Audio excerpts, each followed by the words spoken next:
j'ai connu plusieurs moments de déception dans ma vie d'investisseur. Et un de ces moments les plus importants, c'est quand j'ai découvert qu'en réalité, les dividendes, ça servait pas à grand chose en tant qu'investisseur. Alors oui, hein, j'entends énormément de choses sur les dividendes aujourd'hui. Ça permet de se créer un revenu passif, c'est faux. Ça permet de protéger un portefeuille, c'est faux. Ça permet de surperformer le marché, c'est faux. Donc aujourd'hui, c'est à votre tour de connaître un petit moment de déception, parce que je vais vous montrer extrêmement simplement pourquoi les dividendes, ça ne va pas vous permettre de vous créer un revenu passif. Pour ça, je vais utiliser 3 exemples extrêmement simples pour qu'à peu près tout le monde puisse comprendre simplement cette vidéo. Donc je vous invite à rester avec moi jusqu'au bout de la vidéo, parce que ce que je vais vous expliquer extrêmement simplement aujourd'hui, la plupart des investisseurs, ils le réaliseront jamais. Donc c'est parti, je vous propose qu'on démarre, et surtout, si la vidéo elle vous plaît, comme d'habitude, vous abonnez, vous partagez, bon bref, vous faites en sorte que la vidéo soit vue par le plus grand nombre de personnes.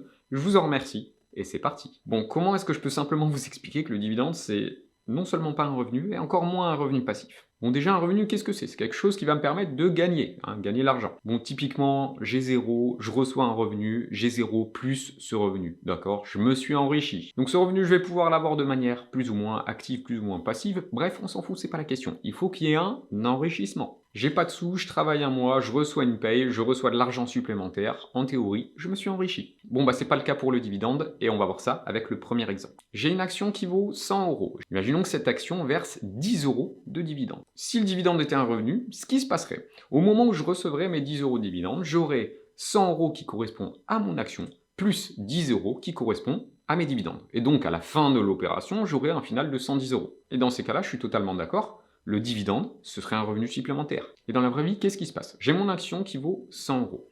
Et le montant du dividende qui est versé va être déduit de la valeur de marché. Si mon action, elle verse un dividende de 10 euros, ce qui va se passer, c'est que mon action qui valait 100 euros vaudra, après l'opération, 90 euros. Avant l'opération, j'avais une action qui valait 100 euros. Après l'opération, j'ai 90 euros qui correspond à mon action et 10 euros qui correspond à mon cash. J'ai toujours 100 euros. Il n'y a pas d'enrichissement quand vous percevez un dividende. Pour vous le dire autrement, c'est comme si vous aviez 100 euros dans votre poche droite. Vous prenez 10 euros, vous les mettez dans votre poche gauche, vous avez 10 euros à gauche, 90 euros à droite. Est-ce que vous avez gagné de l'argent? Non, vous vous êtes pas enrichi. C'est exactement ce qui se passe avec la perception du dividende. Donc quand vous recevez un dividende, vous ne vous enrichissez pas, donc ce n'est pas un revenu. On s'en fiche que ce soit passif ou actif, puisque dans tous les cas, c'est pas un revenu. Dans la vraie vie, la valeur d'une action, elle varie au cours du temps, donc je vais devoir vous donner 2 exemples supplémentaires pour qu'on puisse voir tous les cas possibles auxquels vous pouvez être confronté dans la vraie vie. Vous achetez une action 100 euros. Peu de temps après, cette action vaut plus 100 euros, mais 150 euros. Sa valeur de marché a augmenté de 50 euros. Magnifique, cette action continue de verser un dividende de 10 euros. Si c'était un revenu passif,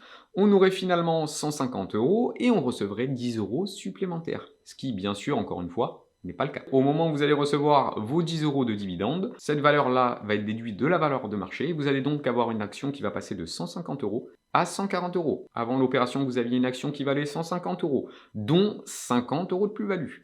Après l'opération, vous avez une action qui vaut 140 euros, dont 40 euros de plus-value, et vous avez 10 euros que vous avez reçus sous la forme de dividende. Est-ce que vous vous êtes encore une fois enrichi? Absolument pas. Vous vous rendez compte que ce que vous touchez en dividende, c'est ce que vous n'avez pas en appréciation du capital. Donc bien évidemment, il faut qu'on voit un troisième cas, le cas où vous achetez une action à 100 euros. Et peu de temps après, vous revenez, cette action elle vaut plus 100 euros, mais elle vaut 70 euros. Cette action elle continue de verser un dividende de 10 euros. Vous avez avant l'opération une action qui vaut 70 euros et donc une moins-value latente de 30 euros. Très bien. Et après l'opération, vous avez toujours 70 euros. Vous avez cette fois-ci une action qui passe à 60 euros, 70 euros, moins les 10 euros de dividende versés. Et vous avez toujours ces 10 euros en cash. Encore une fois, vous ne vous êtes pas enrichi en recevant un dividende. Et vous voyez bien en plus de ça que le dividende ne vous protège pas des baisses, d'accord? C'est encore un mythe qu'il faut vous jeter à la poubelle. Quand vous avez un portefeuille dividende, vous n'êtes pas protégé par les mouvements de marché, encore une fois. Ce n'est pas un moyen de toucher du revenu en période d'incertitude sur les marchés. Bon, clairement, l'argument qui consiste à dire le dividende c'est un revenu passif, il est vraiment simple à démonter. Mais je vous propose aujourd'hui qu'on aille un tout petit peu plus loin que ça. Vous vous souvenez le deuxième exemple que je vous ai cité?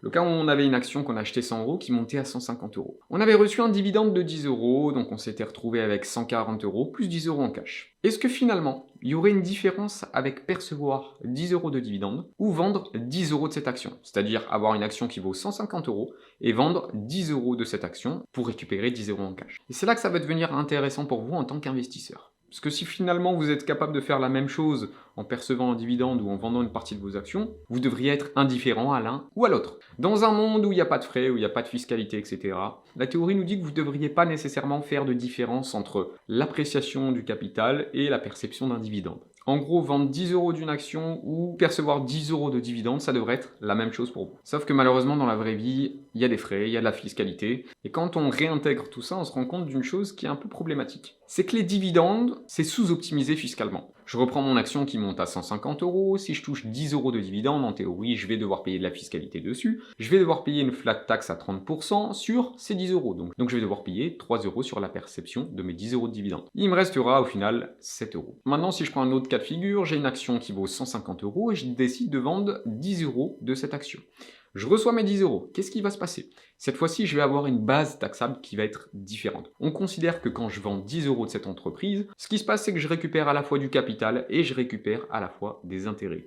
Sauf que la fiscalité s'applique uniquement sur les intérêts. Ce qui va faire une différence fondamentale. Dans mon cas, j'avais une action à 150 €, donc 50 € d'intérêt et 100 € de capital. Ce qui veut dire que les intérêts correspondent à 33,3% du total que j'ai sur cette action. Quand je retire mes 10 €, ça veut dire que je vais être fiscalisé sur uniquement 33,3% de mon retrait. Donc je vais être fiscalisé uniquement sur 3,33 €. D'un côté, je vais être fiscalisé sur l'ensemble du revenu que je vais percevoir, donc sur l'ensemble des dividendes perçus. De l'autre côté, en fonction de la base taxable que je vais avoir, je vais être fiscalisé sur une partie du revenu que je vais percevoir. Et donc ce qui se passe pour vous en tant qu'investisseur. Vous avez envie de vous dire par exemple j'ai besoin de retirer 3% de mon portefeuille par an. Ce sera toujours plus optimisé fiscalement pour vous de le faire par la vente d'une partie de vos actions que de le faire en percevant 3% de dividendes par exemple sur des entreprises. Le deuxième argument qui pourrait aller en faveur des dividendes, c'est de dire oui mais les entreprises à dividendes surperforment le marché. Donc la question qu'on peut se poser, c'est que est-ce que le dividende, c'est un critère de sélection qui va être pertinent, qui va être intéressant en tant qu'investisseur pour aller sélectionner les bonnes entreprises? On verra ça dans une prochaine vidéo, je vous l'expliquerai encore une fois extrêmement simplement. Même si je peux vous le dire, non, les dividendes ne seront pas mon critère de sélection pour aller chercher des entreprises et se constituer un portefeuille. Voilà. N'hésitez pas à me dire ce que vous pensez de cette vidéo dans les commentaires. J'aime bien voir vos avis sur les sujets que je traite et sur la vidéo en général. Bref, ça m'a fait plaisir de vous retrouver, ça faisait 2 mois et on se redit à très vite du coup pour une prochaine vidéo.